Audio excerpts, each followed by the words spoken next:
The attack of Lindisfarne in 793 AD marked the start of all Viking raids. Books were stolen, treasures were stolen, and monks were terrified and killed, and it created great discomfort throughout England.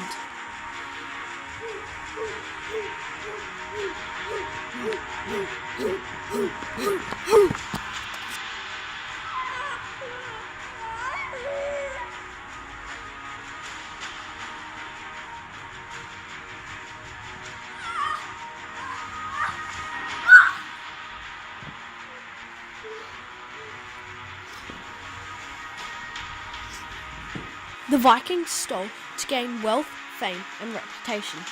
However, it was dishonourable in Viking culture to steal. They only took after the enemy had surrendered as spoils of war.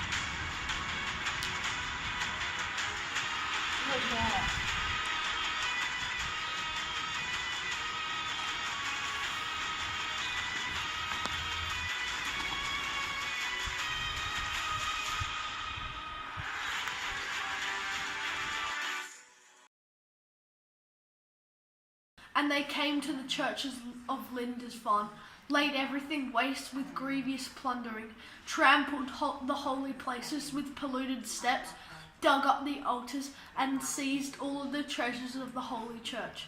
They killed some of the brothers, took away some of them in fetters, many they drove out naked and loaded with insults, some they drowned in the sea.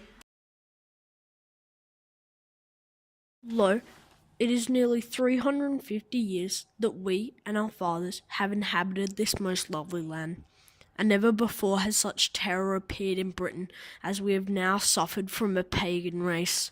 Nor was it thought that such an inroad from the sea could be made.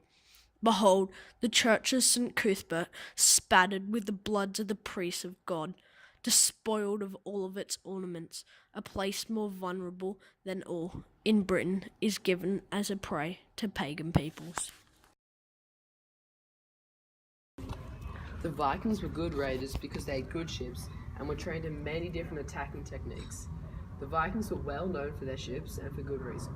We can see from Viking longboats still surviving, such as the Gokstad ship, that their ships were slim and their bow and stern were mirror images of each other, making it easy for them to move in the ocean and to retreat quickly from raids, which was very beneficial to them as they often had to retreat quickly from raids.